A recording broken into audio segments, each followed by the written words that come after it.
Hey designer toy fans, are you looking for a new store to check out? Yes, we are! Have you ever been to Rotofugi in Chicago, Illinois? No, we haven't! Well, you might want to check it out. It's been there since July of 2004, and they have everything designer toys. Everything you can imagine that would be designer toys, including Kid Robot, Pins, Safubi, plush, Pop Vinyl, and so much more. Make sure to head over to rotofugi.com and check out their online store as well, where you can pick up things and have them delivered right to your door. But if you're in the Chicago area, make sure to stop in and say hi to the Rotofugi crew. Hey everyone, welcome to the UVD Weekly Wrap-Up, the show where the team from UrbanVinylDaily.com goes over everything there is to know in the designer toy, art, street art, and Safubi world. I'm your host, Travis Likens. And I'm Ben Beers. And we're here for episode 53. Which, for no particular reason, we have named... one bad Chuck Norris joke away from being canceled. So, I don't know why we called it one bad Chuck Norris joke, but we did. Probably because if we did tell a Chuck Norris joke, we would be canceled. He'd just come in, roundhouse kick us, and beat us with his beard. We'd get... Walker, Texas Ranger style. We get a notice on YouTube, like, that we've violated copyright material or something. I guess we could have been one bad Nickelback joke. That would have been probably better. We probably could have told one of those. We couldn't tell a one bad Chuck Norris joke. Other than we decided to call this episode one bad Chuck Norris joke, which might be a one bad Chuck Norris joke in itself. Anyway, so we're going to start out. We did receive... a question. Well, we received fan mail. Oh. Which is in the form of a question, and then we have an actual question. So we'll go with the fan mail first. So, Matt. Don't want to say his last name on the air. Don't want to call him out. Anyway, so Matt wrote us, and Matt said... YouTube hasn't been sending me your videos. Womp womp. And I forgot all about it. That's easy to do. That sounds about like everybody that watch our show. Yeah. But he says he's catching up on the videos. Oh, very kind. And he did notice something. That There are no videos. Oh, all right. So we've been an audio-only podcast for the past month or so, since our hiatus ended from the past summer. And that is because we have not fully set up our... studio yet. So we don't actually have a table to really videotape, and it really wouldn't make sense to videotape in our living room because our recording studio currently is in my living room. And very makeshift. On a coffee table where my desktop is sitting on the coffee table and the computer and everything. You know, everything is just sitting on this coffee table, and I am leaning over a couch so I can be close enough to my microphone. So we did kind of wing it and fling it the last couple ones where we were using the camera of the iMac. Yes, we did. So, I mean, but then we'd have to bring lights in here, and it's just, it's not... conducive. It's not conducive to what we're doing right now, but we've taken your note that it says later on in the video, or in the email, it says, this is a show about art Very that doesn't show... Very astute. That does not show any of the art. And that is a problem. So we agree. We are going to do better at editing the non-video to include some photos of what we're talking about. Unfortunately, that requires more work from us. This episode is not mainly about said art. It is more about other things. But we will we are going to talk about some releases in the episode, so we'll make sure to include some photos of the artwork. Matt, thanks for writing us. Thanks for checking out our videos. And thank you for actually having a complaint about our videos. We weren't sure if anybody was actually watching. So I guess it worked. Though I guess that does kind of mitigate the complaint that people don't like the way we look, but nothing we can do about that. He didn't actually say he missed seeing us. I know. So he said he missed seeing the art. So actually we may not have to record ourselves again as long as we include photos of the art. I guess we've belabored this long enough. But like I said again, thank you, Matt. Thank you for writing us. Thanks for checking it out. We really apologize, and I understand that we should really show some stuff. He did write also, though, and he said maybe we should try to talk about some more things, like more of the toy art shows that are going on. We do talk about art shows, and we do talk about the that they're coming up, but we don't often attend them because we're not necessarily where they are.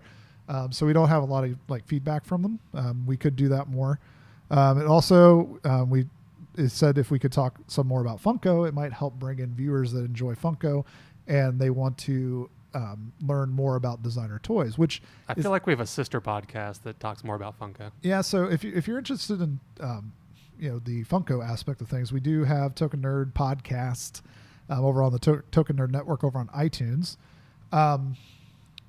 that talks about Funko more exclusively. They don't really talk about us like designer toys really, unless I or Ben go over and be on the podcast.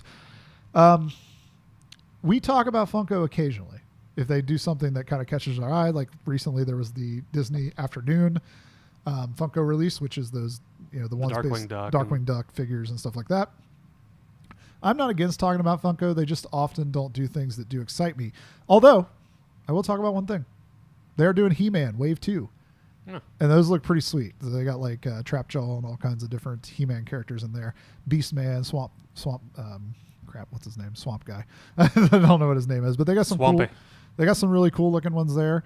So if you want to check those out, head over to Funko on Instagram, Original Funko, and you can check out all the upcoming Wave 2 of the He-Man universe.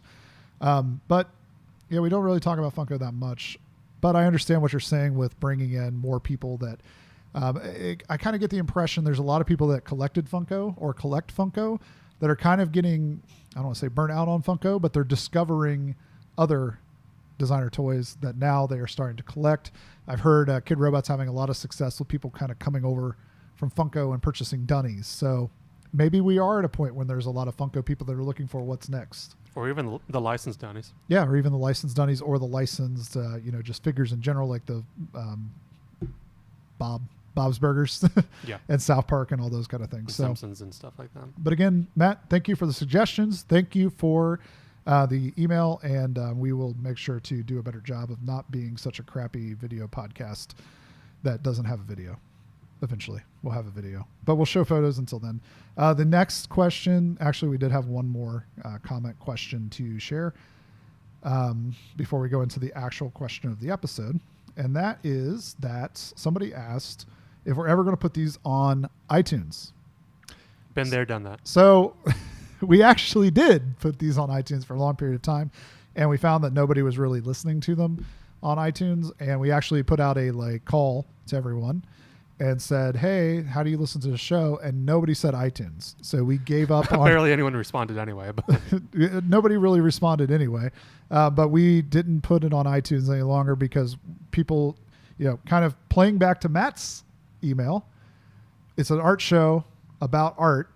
And if it's on a podcast only view, it doesn't show the art. So we kind of knew what Matt was telling us long before Matt told us that. But that's why we don't currently put them on iTunes. If you are listening to this podcast right now and would like to see them back on iTunes, let us know in the comments below. And maybe we'll take it into consideration and maybe start putting them back on the Token Nerd Network over on iTunes. Until then, we'll just let it fly and we'll see what happens. But that kind of wraps up the first comment questions that we've received. Now we're going to move into it's like a general question that we think we can frame part of this episode around. So here we go. It says, hey, Travis, general question for you that I'm now sharing on. I guess I don't get asked the question then. So in your opinion, or from what you have seen and heard from toy collectors, do you think that people see vinyl as a more attractive medium to release toys in? Or do you think resin or something else is more desirable? If so, what do you guys think that is? So that came from Rich, aka Triply Kid, over on Instagram, who has his own resin figure himself called a Murph. I think it's Mirth. So we'll tackle this question in a couple of ways. Rich, first off, personally, I don't necessarily care one way or the other if it's resin or if it's a vinyl production. I'm more interested in, is it the correct type of material for the application? So if it's something that I feel like can only sell like 50 copies, I don't know that we need a vinyl run of like 300, we'll say, So it comes down to scope. And then also, if in most cases you can get a lot of the same detail in resin that you can capture in vinyl, it's not like a detail type situation. But also for me, like if you're trying to sell something that as handmade, resin's the way to go. Like in small runs, handmade, if it gets your point across and you can do it yourself and not have to spend all that money getting it made over in China. And, like the vinyl is, while we call it an art toy, is a little less art than than a handmade resin piece that's being released. Since you just injection mold it and blow it out. Yep. So a blow mold rotation, that whole thing. Whether or not, I guess I'll let Ben answer his portion. What do you think for yourself? That's how we should tackle this first. For me, if two of the exact same design were put in front of me, one resin, one vinyl. Both executed well. Both executed well, same thing. And so I would probably go towards, I guess, depending on where it was going. Like if it were going on a shelf and it were like front heavy or top heavy, I'd prefer like a vinyl, because otherwise a resin's going to fall right off the shelf and continuously break itself. Vinyl seems to lend itself a little bit more to accidental drops onto carpet, whereas resin, it's almost always gone by the time it hits the floor. It's just a shatter, Yeah. Especially if it's rotocasted. So if we move past just our opinion, we can now give our opinion on what other people think. And you have to take it with a grain of salt. This is just kind of from what we've observed over time and kind of what we think. I think the way this question is tackled depends on when you came into the scene. That's part of this. Because if you were somebody that came in like the 2006, 2007 timeframe, there used to be a really heavy like tendency to believe that the people that were putting out vinyl were like somehow superior, right? And the vinyl toy was the completed project, whereas a resin would be more like the prototype, right?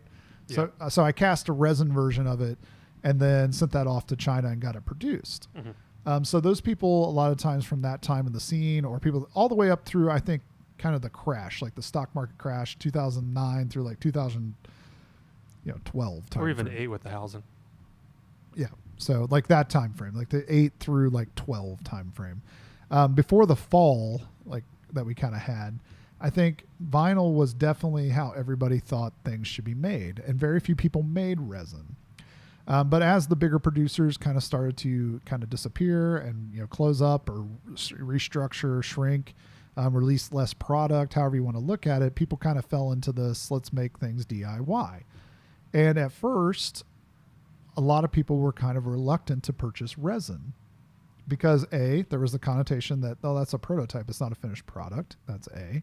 And B, the quality varied and was not controlled across, every independent producer, every person that's, putting things out. So we had a whole lot of people producing resin and then a whole lot of people not buying it. And then a whole lot of people like leery to buy it. And I think the leeriness kind of came from everyone's kind of preconception that if a specific artist did not have a dunny, then they weren't not a recognized artist. Yep. And so I think for a lot of people, that was a tough road uphill to make something that was cheap for their fans to, I guess, latch onto, which is a resin figure. It's cheaper than sending off for thousands of vinyl figures, but it tended to sell at a higher price though, because it was handmade. Yeah. And in But lower runs. It was getting people to bite onto it because they were not a dunny recognized artist. Yep. So fast forward though as to like 2013, 14, 15, 16, and resin has become a much more accepted, release. There's companies that are releasing resin product. Toy Cube is one to name off the top of my head. And it's a completed final product that's being sold at retail in stores. And it's a much more widely accepted thing. Also, lots of DIY producers, they kind of went from, making custom dunnies or custom figures, and a lot of them started sculpting their own figures and casting them in resin, painting them and selling them. Mm-hmm. And that has become a much more accepted process for artists to release their artwork and their toys and whatnot. And even for a while, I think some of the people that were less experienced had to wait for the people to either figure it out in a way that they could tackle, because not everyone could afford a pressure pot or something like that. So they had to either wait for someone else to figure it out for them, or to figure it out for themselves and waste a bunch of material that they may not have had monetary means for. Yep. So kind of where this whole history lesson is going here is that I think still, there are people that we're in that older group and they're buying resin now. But like, I think if you came in like 2012, 2011, you're much more acceptable of resin as a material, a final product, than somebody who's been around for a long period of time, because it's just at the time of how that product was looked at, vinyl was king. But now vinyl and resin and Sofubi and all this stuff, they're all working together to like make up what we call designer toys. And, it's not one way or the other. It just kind of, to me, always depends on, is it right? Like, should it be in resin or should it be in vinyl? Should it be does it make sense to make a figure solid cast resin that's like 8 inches tall? Probably not. That's a lot of wasted resin. Like, maybe we should look at making it into vinyl, And even from like an artist standpoint, like for us, we would not have made Luna in resin because we would have never been able to afford to ship it anywhere. Yeah. Like if it was solid resin, Luna would weigh a ton. Also, her antlers would be super, fragile and would have required a lot of packing and padding and everything. And it just wouldn't have made that much of sense. Had it not been a successful Kickstarter and we not been able to make it out of vinyl, maybe we would have done some limited runs just to like, hopefully make our money back on the sculpt and the effort we put into it. But like, it just, sometimes it doesn't make sense. And if it doesn't make sense to make it in resin, don't make it in resin. If it doesn't make sense to make it in vinyl because you can only sell to like you and 10 of your friends, then don't waste all that time and money going into going and making over in China in vinyl. Like, that just doesn't make sense. And we kind of talked about this in one of our videos a long period of time ago. Like when it was like, if you're talking about, if you're going to make something, what should I do? Yeah. And we have a video. I'll put a link to it somewhere in the notes. But we had a video where we talked specifically about that, and kind of what do you want to do if you want to produce a toy. So, but personal opinion, I don't care either way. I think it's cool if you make it, you make it. If you don't, you don't. If you make it in vinyl, make sure you can sell a lot of them. If you make it in resin, you probably could still sell a lot of them. You just have to execute it well and make sure that you take the time to figure out the process in which it takes to make the said resin and do it correctly, or hire somebody like Mana Studios to do it for you. Yeah. It's going to cost you some money though. Yeah. Because they're experienced. So we want to say thank you, Rich, checking us out, send us a question. And we also want to give you a little shout out over on your Instagram. If you want to check out the awesome Mirth figure and you're listening, you want to head over to Triplikid, TRIPLIKID on Instagram and follow him. You can check out his custom work and also the independent production he is doing himself in resin for his 2 different sizes of Murphs. Actually, I don't think he's casting it himself. I believe he is using Mana as well, but he does do the customs for them. Going for the big boys. Yeah, so if you're a fan of independent production, check out Triplikid over on Instagram. Hey Ben, have you ever been to Chicago? Well, yes, I have, Travis. Well, next time you're there, you should make sure to stop and check out this place called Gallery F. Wow, I've never heard of them before. Where are they located? They are found at 2415 North Milwaukee Avenue in Chicago, Illinois, and they feature some of the best artists that you can find around. Really? They have a major focus on local Chicago artists like J.C. Rivera, L.O., Penny Pinch, T. Monet, and many, many more. And they also bring in people from all over the country and world. Wow, I'll really have to check them out. Hopefully there's a brewery down the street. Yeah, you can get yourself a drink and then head over and check out all the posters and original screen prints that they do offer as well in the gallery. Do they have a downstairs gallery? Yes, they do. It's called The Underground. You can check out this and more by heading over to galleryf.com. Where do we want to go here? You want to tell the news now? We can talk about news because that's kind of where we're at in the show. How we wander through our shows. We talk for a little bit, news a little bit, and then kind of try to wrap it up a little bit. First piece out of me is today that Dark Hall Mansion and Tom Whalen announced they will be releasing a Sesame Street print on Friday, October 27th at 3:30 p.m. Eastern Standard Time.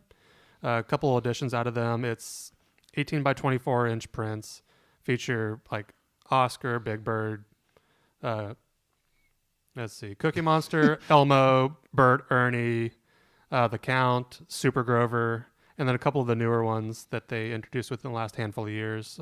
I guess Snuffleupagus is an old one, but there are a couple of the, like Zoe and some of the newer ones. So regular edition is an edition of $280 for $55. There is a Big Bird edition, which is like a canary yellow paper edition of $50 for $85. And then there is a silver foil edition of 10 for $125, and a gold, about the same edition size, for $125. And that is it for the edition sizes, other than maybe what Tom may be releasing to his fans as an artist edition by itself. But those, again, are this Friday, October 27th at 3:30 p.m. Eastern Standard Time. Very cool. Next up, Gallery F, sponsor of the show, are releasing a new enamel pen. So we have pin news. We always have pin news and print news. So the pin news this time is actually that El Pincho, Pinchy, aka Penny Pinch, is releasing his 1.5 inch soft enamel version of Pincho, which is his signature character that if you live in the city of Chicago, you will know is posted up everywhere throughout the city. They are releasing the first ever enamel pen by said artist. They are currently $10 and available at the Gallery F store if you're in Chicago, but you can also check them out online at galleryf.com. Another honorable mention from said Gallery F is this. So this weekend, we talked about the show previously, is that this Friday from 6 to 10, the one and only, how do you say his name? EP, it's like Epion 5. You know who I'm talking about? I know I've said the word before, but... Yeah, I don't know how you say it. So EPYON 5. So he is having an art show at Gallery F. One of the cool things he is doing is a print that's based on the Crimson Ghost. Oh. Do you know the Crimson Ghost? Vaguely. So do you know the whole premise of the Crimson Ghost? Because my mind was blown. I feel like you're going to tell me about it regardless. Yes, I am. So if you didn't know, and you've been wearing a Misfit shirt for like the past 15 years of your life, the Crimson Ghost is actually the character in which they stole the logo from. Mm-hmm. The skull figure, the skull logo. Yeah. So he's doing this really cool, it says giant size spray painted cutout of the Crimson Ghost. It's like an old ad you would see in the back of a comic book. He's doing a giant print of that, and it looks really freaking cool. Apparently it's limited to 13 pieces. I mean, I feel like they're going to need more than 13 of these. Well, it's the unlucky number of... Yes, it is. But it's a really cool looking piece. Hopefully they'll do another edition if that thing sells out. Maybe they'll do one that's a black, more like a Misfit Fiend style. Where they can say death comes ripping or something like that. Well, if you read through it, there's all kinds of little, different... He actually put an address on it, though. Oh, it's fake, though. Never mind. Nowhere, USA. Yeah, so good old nowhere. I thought maybe somebody might cut this thing out and actually mail it back to him, because it's like a mail order ad, where you can send it in and they'll send you this cutout. So it's a really cool print. If you happen to be in Chicago, check out the show. If not, head over to galleryf.com. If they may have some left over, they usually put the stuff up on Monday or Wednesday after the show. So look for that next week, maybe Halloween. I don't know. We'll see. Really cool stuff, though. So next out of me is, as we slowly approach the November convention in Pasadena, also known as DesignerCon, a lot of artists are starting to show off what they are working on. One of the people is Mr. Scott Tollison, who we've covered previously as, I guess, being one of the co-creators of the Shard show that Broke Piggy is doing. Broke Pity? I pity the fool. Or Tree Fitty, as the Loch Ness Monster would say. So he showed off a sculpt from, we believe, Seriously Silly K. Yeah, it was Seriously Silly K that did that. As the back part of a kappa, not to be confused with a sorority sister. It is a impish demon thing from Japan folklore. It's like a little turtle. It's like a Koopa if you want to really kind of drill down to it. But we saw the back part of it, so we suspect that we'll see a Sofubi or soft plastic version of it at DesignerCon. Yeah, looked really cool. Saw the sculpt before Seriously Silly K showed it off, so excited to see how it turns out when we see the full reveal. Next up, Strange Cat Toys, also a sponsor. It seems like it's sponsor news week. Showed off their edition of the Half a Nice Day, designed by Alex Pardee and Toy Cube, that will be releasing this Friday. It's called A Nice Day Spooky Edition, Half a Nice Day Spooky Edition. It drops this Friday at Spooky Empire, which is an event in Orlando, Florida. It takes place, Saturday and Sunday, it looks like. It's an edition of 110, and the first 30 orders will receive a hand-embellished print by said Alex Pardee. This is a 10-inch figure, and it's pretty sweet. I mean, it's an orange and black edition of the figure. It's like if you've seen the smiley face classic logo, it's that, but half the face is blown off, so you get that whole Alex Pardee effect on it.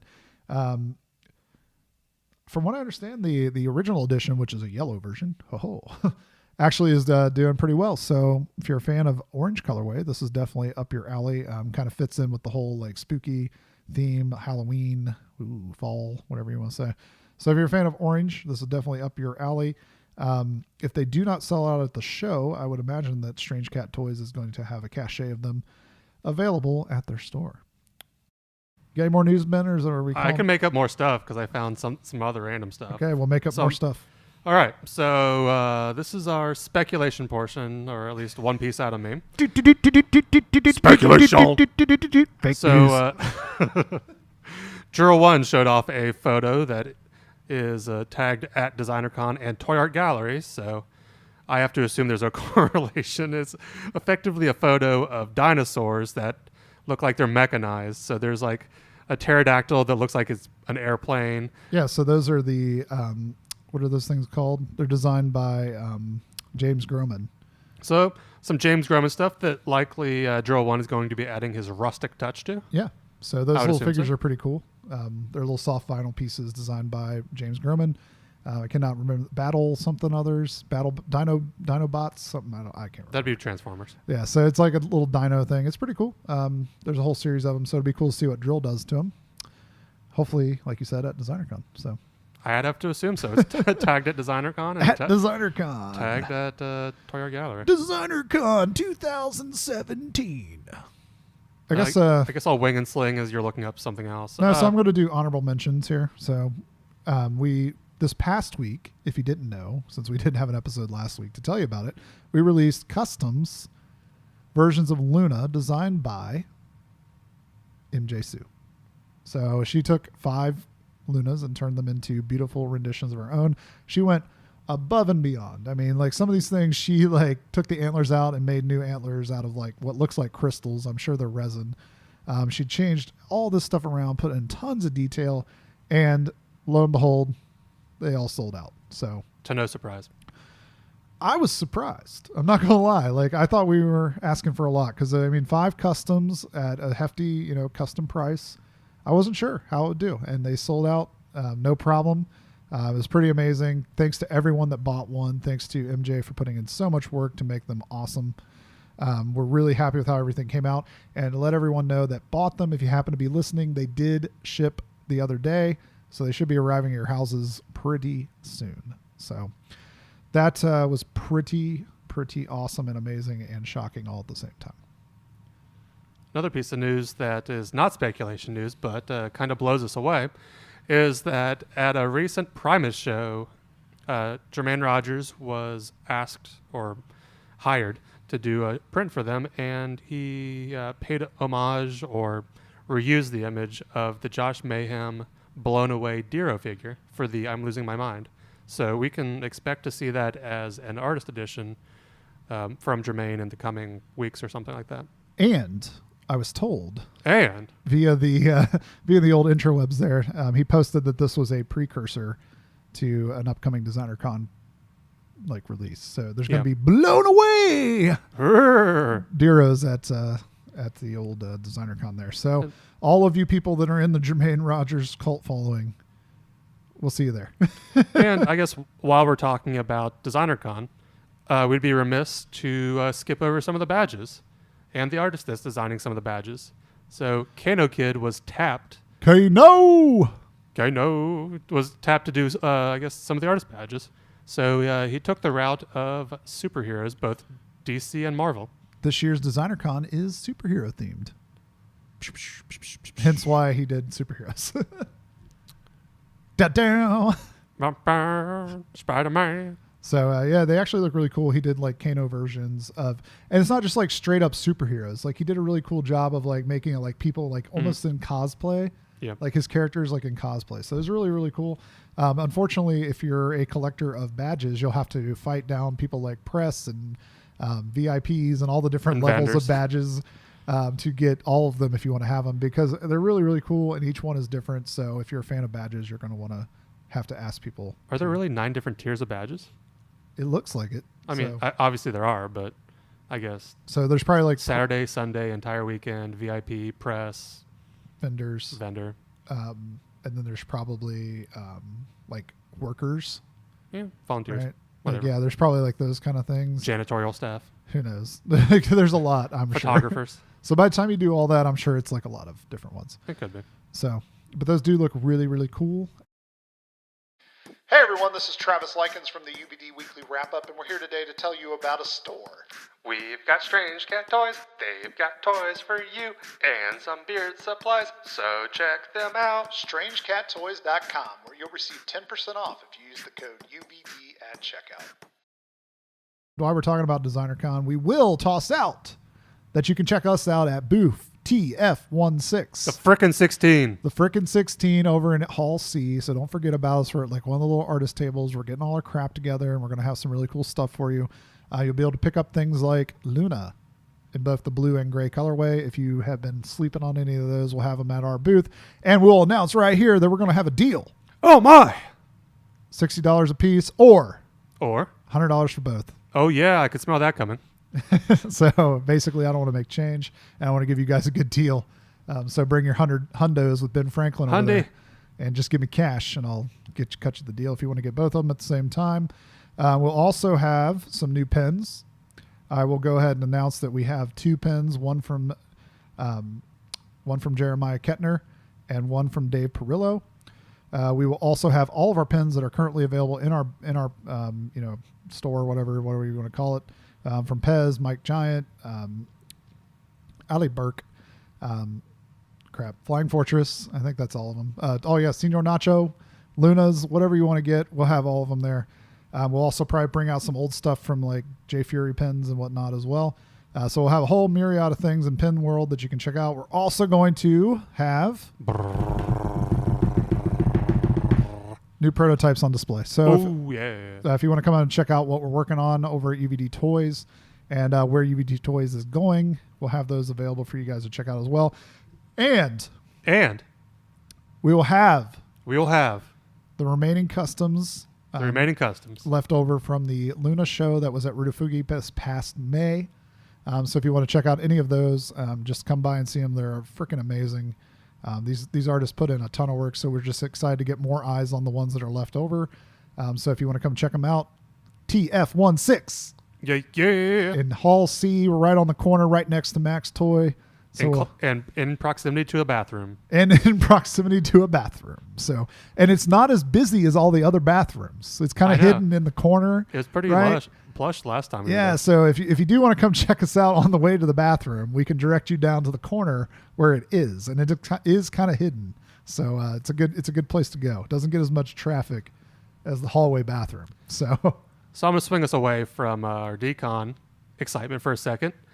And in typical Rivet fashion, they they announced a event that is coming up very soon in the next 3 days on October 28th. Rivet Closing Celebration. Saturday, October 28th from 12 p.m. to 7 p.m. in Columbus, Ohio.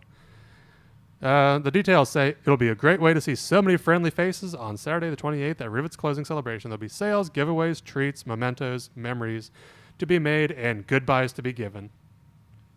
And that is all that was said. Sad day, but all good things must end, right? Yes. So if you happen to be in the Columbus, Ohio region, we are not going to be able to make it unless Ben's going. I'm not. I don't believe so. So we're not going to be able to make it. But if you are going up there, make sure to say goodbye to Laura. Like she said before, she is not going away. She's just not going to be on her spot on High Street anymore. It's like closing time. So we'll see her at conventions in the future, and be excited to see her curation and other things that she's going to be doing throughout the Columbus area. So it's kind of a sad day. Good sad note to end the show.